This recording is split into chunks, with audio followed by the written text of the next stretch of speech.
Bollywood silver screen presenting Lion. इस कहानी की शुरुआत में एक बच्चे को दिखाया जाता है जिसका नाम सरू है। सरू अपने बड़े भाई गुड्डू के साथ ट्रेन में कोयला चोरी कर रहा होता है। दरअसल ये लोग बहुत गरीब हैं, इन्हें अपनी गुजर बसर के लिए चोरी करनी पड़ती है।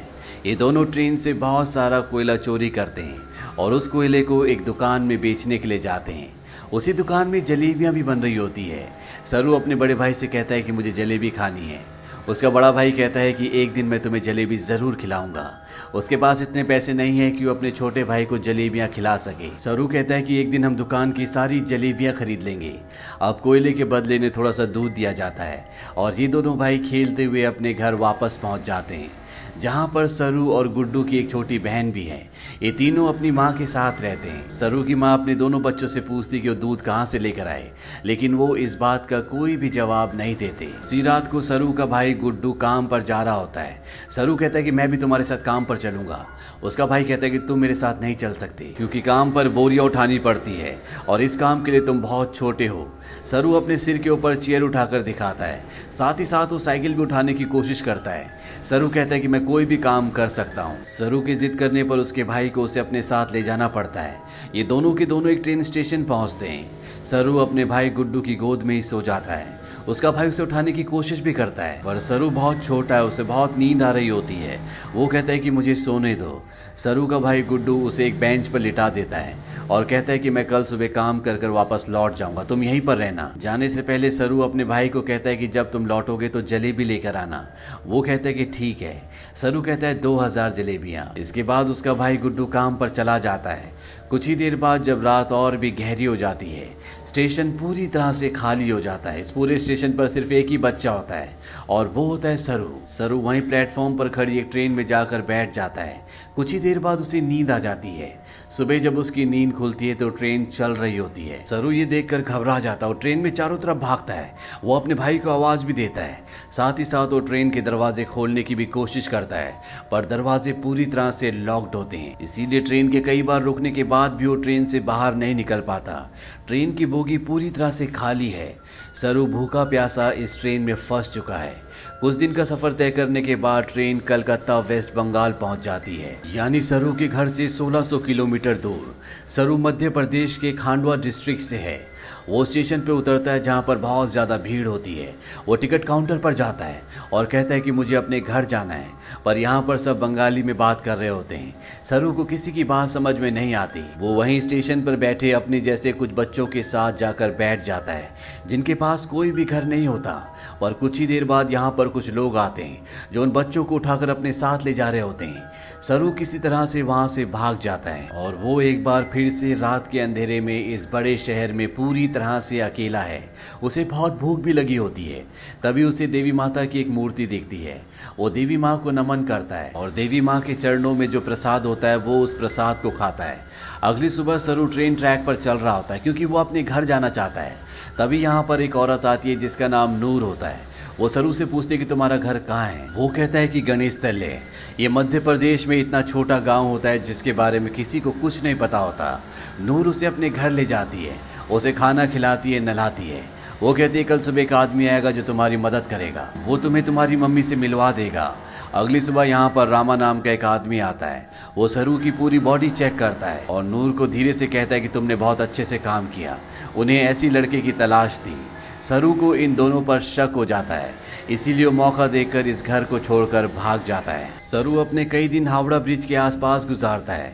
उसे हमेशा अपनी मम्मी की याद आती है कि किस तरह से उसकी मम्मी पत्थर तोड़ा करती थी और वो अपनी मम्मी की मदद किया करता था। सरू अपनी मम्मी से बहुत प्यार करता है पर अब वो यहाँ से 1600 किलोमीटर दूर है जिसके बारे में सरू को कुछ भी नहीं पता। सरू को इसी तरह से यहाँ पर 2 महीने बीत जाते हैं और एक सुबह जब बारिश हो रही होती है तो वो एक कैफ़े के बाहर बैठा होता है। कैफ़े के अंदर एक लड़का कॉफ़ी पी रहा होता है और बाहर से सरू उसकी नकल उतार रहा होता है। वो लड़का बाहर आता है और सरू को कुछ खाने के लिए देता है। इसके बाद वो सरू को अपने साथ पुलिस स्टेशन ले जाता है। वो बताता है कि इस लड़के को बंगला बोलनी नहीं आती है, हिंदी में बात करता है। जब मैंने इससे पूछा कि कहाँ से है तो इसने बताया कि ये गणेश तल्ले से है। इस जगह के बारे में ना लड़के को ना ही पुलिस वाले को कुछ पता होता है, क्योंकि ये मध्य प्रदेश में एक बहुत छोटा सा गाँव है। लड़का सरू से उसकी मम्मी का नाम भी पूछता है। सरू कहता है कि मेरी मम्मी का नाम अम्मी है। दरअसल उसे अपनी मम्मी का नाम नहीं पता होता।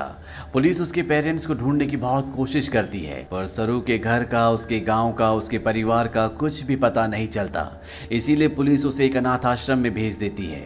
सरू 3 महीने वहां पर गुजारता है और 3 महीने के बाद सरू से एक लेडी मिलने आती है जिसका नाम मिसेस सूद होता है।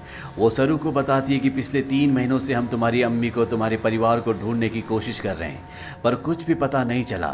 हमने न्यूज़पेपर में इश्तेहार भी दिया, जिस न्यूज़पेपर को हर रोज 1.5 करोड़ लोग पढ़ते हैं, पर इसका भी कोई फायदा नहीं हुआ। सरू कहता है कि मेरा घर यहाँ से बहुत दूर है, मैं अपनी अम्मी के पास, गुड्डू के पास जाना चाहता हूँ। मिसेस सूद कहती है कि हमने हर जगह तलाश करने की कोशिश की, अब इंतजार का कोई फायदा नहीं है। एक ऑस्ट्रेलियन कपल है जो तुम्हें अडॉप्ट करना चाहता है, वो बहुत अच्छे लोग हैं, उनके साथ तुम बहुत खुश रहोगे, तुम्हें ऑस्ट्रेलिया जाना होगा। इसके बाद मिसेस सूद सरू को अपने साथ अपने घर ले आती है, जहाँ पर कुछ और बच्चे भी होते हैं। मिसेस सूद सबको इंग्लिश के वर्ड, टेबल मैनर से सब कुछ सिखाती हैं और अब सरू को ऑस्ट्रेलिया भेज दिया जाता है, जहाँ पर मिस्टर जॉन और उनकी वाइफ सू, जिन्होंने सरू को अडॉप्ट किया होता है, उसे देखकर वो बहुत खुश होते हैं। सरू को ये अपने घर ले आते हैं। छोटे से मिट्टी के घर में रहने वाला सरू जब इस घर को देखता है तो पूरी तरह से हैरान होता है। साथ ही साथ वो बहुत गुमसुम भी होता है, क्योंकि ये देश, यहाँ की हवा, मिट्टी सब सरू के लिए पूरी तरह से नए हैं।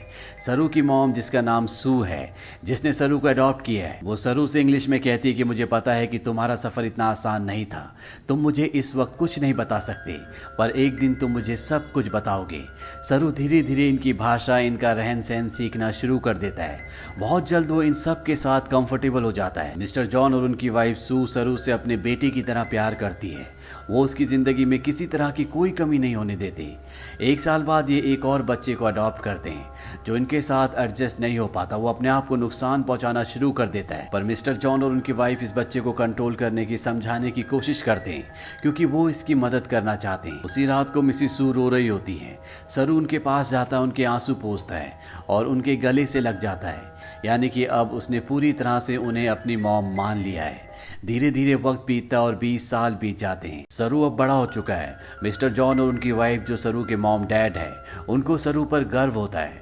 वो होटल मैनेजमेंट की पढ़ाई करने के लिए मेलबॉर्न जा रहा होता है। वो अपने उस भाई से भी मिलता है जिसे मिस्टर और मिसेस जॉन ने सरू के बाद अडॉप्ट किया था, लेकिन ये दोनों एक दूसरे को पसंद नहीं करते। सरू अब होटल मैनेजमेंट की इंट्रोडक्टरी क्लास में पहुंच जाता है, जहां पर सब अपने बारे में बताते हैं। सरू कहता है कि वो अपना होटल खोलना चाहता है, साथ ही वो ये भी बताता है कि वो इंडिया में कैलकाटा से है। इसके बाद यहाँ पर जितने भी स्टूडेंट्स होते हैं वो सब के सब हाउस पार्टी रखते हैं, जहाँ पर सरू भी जाता है। यहाँ बहुत सारे इंडियन स्टूडेंट्स भी होते हैं, इसीलिए यहाँ पर खाने में बहुत सारा इंडियन फूड होता है। और सरू जब वहाँ पर जलेबियाँ देखता है तो उसे बचपन का वो लम्हा याद आ जाता है, जब उसने अपने भाई गुड्डू से जलेबी खाने के लिए कहा था और जवाब में उसके भाई गुड्डू ने कहा था कि वो उसे जलेबी जरूर खिलाएगा। सरू ने कहा था कि एक दिन वो सारी जलेबी खरीद लेंगे। सरू को जब ये लम्हा याद आता है तो उसकी आंखों में आंसू आ जाते हैं और वो अपने दोस्तों को बताता है कि वो कैलकाटा से नहीं है, वो किसी और जगह से है। बचपन में वो खो गया था, वो एक ट्रेन में बैठ गया था और जब ट्रेन रुकी तो वो कैलकाटा पहुंच गया था। यहाँ पर एक लड़का उससे पूछता है कि वो ट्रेन में कितने दिन तक था। सरू कहता है 2-3 दिन तक। वो लड़का उसके गांव का नाम पूछता है। सरू कहता है गणेश तले, लेकिन सरू को अब ये भी नहीं पता कि वो अपने गांव का नाम अच्छे से प्रोनाउंस कर पा रहा है कि नहीं, क्योंकि उसे हिंदी बोलनी नहीं आती, वो अब सिर्फ इंग्लिश बोल सकता है। यहाँ पर एक लड़का उससे कहता है कि कैलकाटा के हावड़ा ब्रिज से, जहाँ पर तुम बचपन में पहुंचे थे, अगर वहां से हम टाइम और ट्रेन की स्पीड को कैलकुलेट करें और वापस जाएं तो हम तुम्हारे गांव के आसपास के रेडियस में पहुंच सकते हैं। यहाँ पर एक लड़की उसे गूगल अर्थ के बारे में बताती है। वो कहती है गूगल अर्थ के सहारे तुम दुनिया की किसी भी जगह को ढूंढ सकते हो, पर सरू इस बारे में और ज्यादा बात करने से मना कर देता है। इसके बाद ये पार्टी से निकल जाते हैं। सरू के साथ एक लड़की भी होती है जिसका नाम लूसी होता है। ये दोनों एक दूसरे की तरफ अट्रैक्टेड होते हैं, इसीलिए रात को ये दोनों एक दूसरे के फिजिकली बहुत क्लोज हो जाते हैं। अगली सुबह जब सरू उठता है तो उसे अपने पेरेंट्स की, अपने घर की, अपने गाँव की याद आती है। उसे एहसास होता है कि उसके खो जाने के बाद उसकी मॉम, भाई बहन उसके लिए कितना परेशान हुए होंगे। इसीलिए वो गूगल अर्थ एप्लीकेशन के जरिए साथ ही साथ स्टेशन से अपने घर की जो दूरी होती है उसकी कैलकुलेशन करके हर तरह से अपने गांव गणेश तले को ढूंढने की कोशिश करता है, पर उसकी सारी कोशिश पूरी तरह से बेकार हो जाती है। धीरे धीरे वक्त बीतता और 3 साल बीत जाते हैं। लूसी का और सरू का रिश्ता अब और भी गहरा हो चुका है। ये दोनों एक दूसरे से बहुत प्यार करते हैं, पर सरू आज भी अपने परिवार के लिए परेशान है। उसे कई बार अपने भाई की छवि दिखती है। उसे एहसास होता है कि उसका भाई उसे कह रहा है कि उसे घर चले जाना चाहिए। सरू अपने परिवार की यादों में उन्हें ढूंढने में इतना खोया होता है कि धीरे धीरे वो लूसी से अलग हो जाता है। वो लूसी से कहता है कि तुम मुझसे बेहतर इंसान डिजर्व करती हो। लूसी और सरू अलग हो जाते हैं। कई महीनों के बाद लूसी को सरू जब एक दिन एस्केलेटर पर देखता है तो वो उससे बात करता है। वो लूसी से कहता है कि वो उसे बहुत मिस करता है। इसके बाद एक बार फिर से दोनों एक दूसरे के बहुत क्लोज आ जाते हैं। लूसी सरू से कहती है कि तुम्हें अपनी मॉम के पास जाना चाहिए, उन्हें तुम्हारी जरूरत है। सरू अपनी मॉम के पास जाता है जिनकी तबीयत खराब होती है। सरू को आज तक ये लगता था कि उसकी मॉम ने उसे इसलिए अडॉप्ट किया क्योंकि वो कभी माँ नहीं बन सकती, पर सू सरू को बताती है कि मैं माँ बन सकती थी, पर मैंने और तुम्हारे डैड जॉन ने डिसाइड किया था कि हम 2 बच्चों को अडॉप्ट करेंगे, क्योंकि इस दुनिया में बहुत सारे ऐसे बच्चे हैं जिन्हें माँ बाप की, परिवार की जरूरत है। वो सरू को अपने बचपन का एक एक्सपीरियंस भी बताती है। वो कहती है कि मेरे डैड बहुत ज़्यादा अल्कोहल पीते थे, वो एक अच्छे इंसान नहीं थे। मैं हमेशा डरी डरी रहती थी और एक दिन जब मैं अपने घर के पीछे गई तो मैं चाहती थी कि धरती मुझे निगल ले। तभी मुझे खेत की दूसरी तरफ एक बच्चा दिखा जिसकी ब्राउन स्किन थी और अगले पल वो बच्चा मेरी साइड में खड़ा था। उस पल मुझे एहसास हो गया कि अब मेरी ज़िंदगी में सब कुछ ठीक होगा। फिर तुम और तुम्हारा भाई मेरी ज़िंदगी में आए, लेकिन अब तुम मुझसे बात नहीं करते, मुझे तुम्हारी ज़रूरत है। सरू को यहाँ पे एहसास होता है कि उसे अपनी मॉम का साथ देना चाहिए और साथ ही वो अपनी बायोलॉजिकल मदर को भी ढूंढना चाहता, अपने भाई को ढूंढना चाहता है। इसीलिए एक बार फिर से वो गूगल अर्थ पर अपने गांव को ढूंढने की कोशिश करता है और जब वो इंडिया के अलग अलग हिस्सों को जूम करके देखता है तो उसे वो जगह दिख जाती है जहाँ पर उसकी मॉम पत्थर तोड़ा करती थी। इसके बाद वो धीरे धीरे आसपास के पूरे एरिया को सर्च करता है और उसे अपना गाँव, जिसका नाम गणेश तलाई है, वो मिल जाता है। उसे पता चल जाता है कि उसका गांव मध्य प्रदेश के खांडवा डिस्ट्रिक्ट में है। इस बात से बहुत खुश होता है। वो ये बात लूसी को और अपनी मॉम को भी बताता है। उसकी मॉम भी उसके लिए बहुत खुश होती है क्योंकि उसकी मॉम और उसके डैड चाहते हैं कि वो इंडिया जाकर अपने परिवार से मिले। सरू अब भारत आ जाता है और वो उस जगह पहुंच जाता है जहां पर उसने अपना बचपन बिताया था। वो धीरे धीरे बचपन की यादों से आगे बढ़ता हुआ उस घर तक पहुंच जाता है जहां पर बचपन में वो अपनी मॉम, अपने भाई और अपनी बहन के साथ रहा करता था। पर अब इस घर में कोई भी नहीं रहता। वो आस पड़ोस से पूछने की कोशिश भी करता है पर उसकी भाषा किसी को भी समझ नहीं आती और ना ही अब वो हिंदी समझ सकता है। तभी वहां पर एक आदमी आता है जिसे इंग्लिश आती है। सरू उसे अपने भाई का और अपनी बहन का नाम बताता है। उससे पूछता है कि जो परिवार पहले इस घर में रहता था अब वो कहाँ चला गया, पर वो आदमी उसकी बात का जवाब नहीं देता, वहां से चला जाता है।